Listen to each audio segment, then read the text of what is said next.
Well, hi everybody. Does anybody use a deck anymore?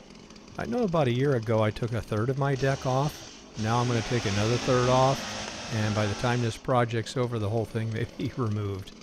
I'm also going to take down the gazebo in this video.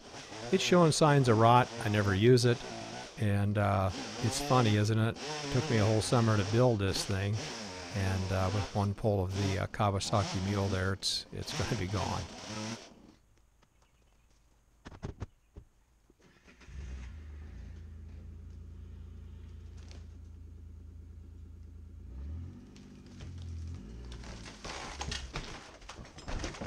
Yeah, and with that, a lot of work is gone. I like demolition. It's very rewarding quickly. If you'd like to see how I'm going to clean this up, join me today in Iowa.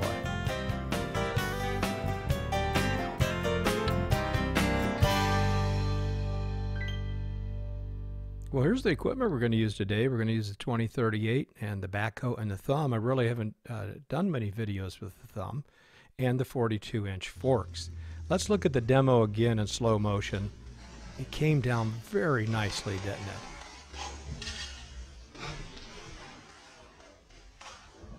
I should have sound effects there, crash, boom, but boy, it came down nice.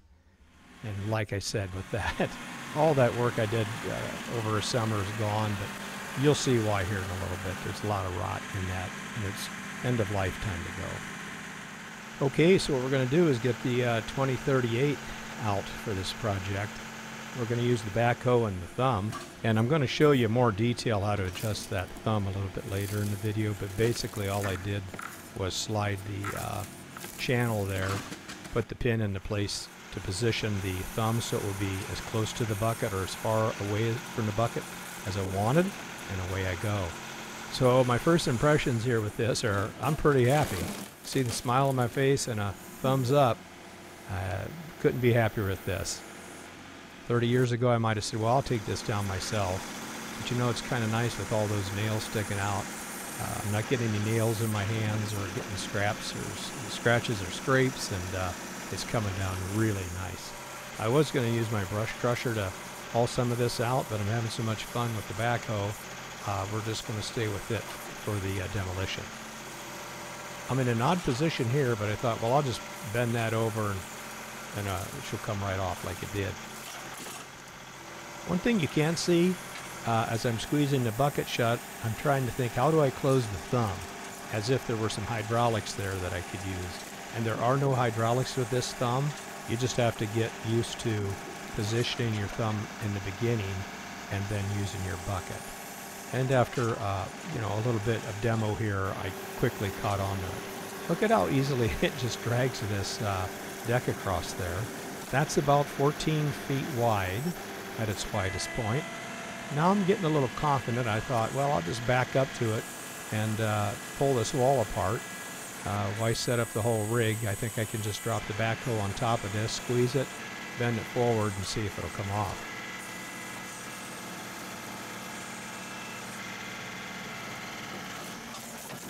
And it did just that. Laid it on the ground real nice. Now it's time to just turn around and use my frontier forks.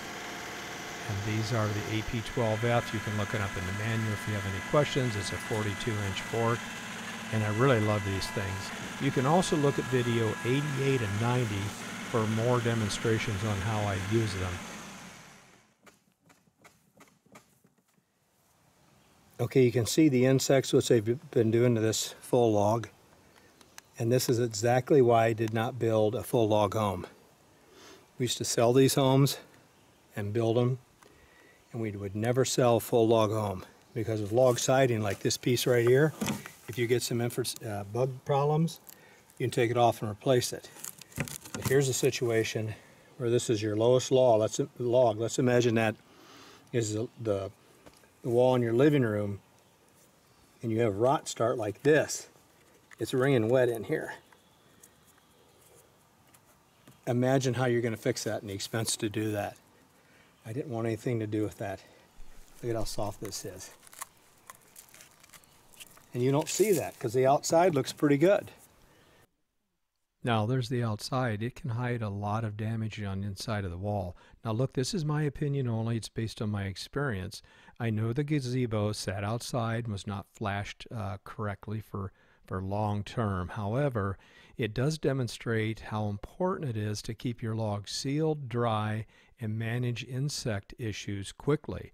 If you're considering purchasing a log home, be sure and have a qualified inspector inspect the logs for any signs of insect issues, termites, carpenter ants, boring beetles, etc. That damage cannot always be easily detected, so be sure and go into this with your eyes wide open. So I'm getting way off subject. Let's move on. All right, I've put the soapbox away. I'll get off of it and get back to topic here. Thanks for hearing me out. But I did want to pass those important points on if you live in a wood home.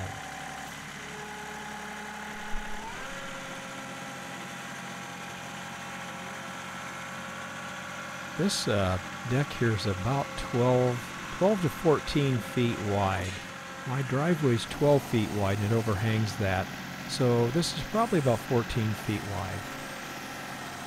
Here's another little stub wall that we just talked about in that video. So let's go ahead and get rid of that same method that I used before.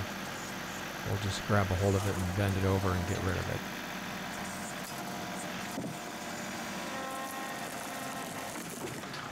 You know, when I first bought this machine, I was concerned that that rear seat was going to obstruct me from getting to my controls. But you can see I've used that a couple times now, and boy, I have no problem twisting around there, grabbing those levers to swing the boom for counterbalance or do what I'm doing right here and putting the boom and dipper stick out and grabbing something. So that's no issue. All right, so it's got it all picked up here pretty nice, doesn't it? Just with a set of 42-inch forks. It's riding on there pretty doggone nice. We're going to go by the front of my house there. I just got that landscaping all done. That turned out really nice. If you want to see how that was done, videos 107 and 108 will show you how that was done. And keep in touch, because that garage you just saw go by in the picture there, that's all going to be turned to stone this summer when I get some time on my hands. All right, I decided to back down the driveway here. My thinking was I'll let that weight against the forks, against the fence and the forks, and if I feel like it's too heavy or pushing the tractor, I can always set it down and get away from it and stop any kind of bad situation. Here's what I was talking about earlier. I did measure that asphalt. It's about 12 feet wide, and it's honestly hanging over there a foot and a half, 2 feet, isn't it?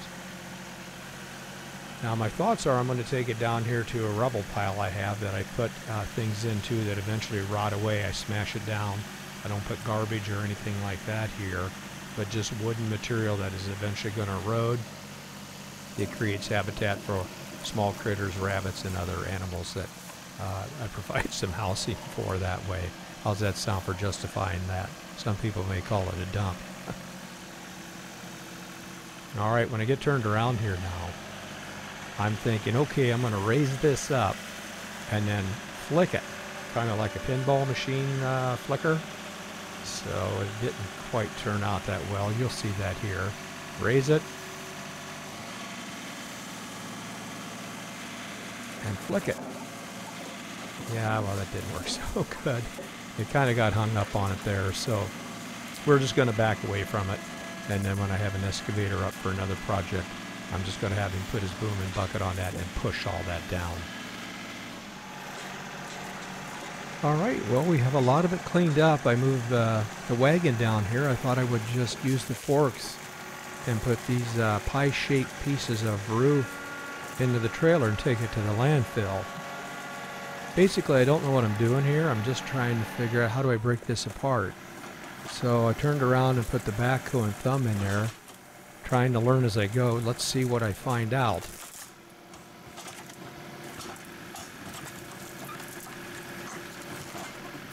What finally made itself apparent was grabbing one of the log purlins, and then I lifted up. And that actually worked out pretty good, because when I held it in this upright position, that allowed me to remove the tar paper and shingles, take those to the landfill, and then take the wood part over to my wood pile. Alright, so I used a chainsaw then to cut up the purlins to make it a little bit handier and easier to cut up. Then when I ran into areas where I didn't want to strike nails, I used the Sawzall.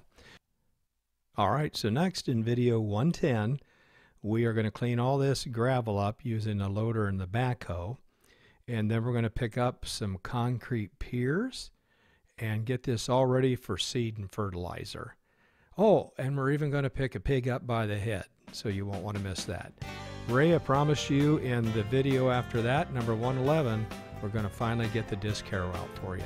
Hey everybody, have a great week. Thanks for your support and your thumbs up. I appreciate it. We'll talk to you soon. So long, everybody.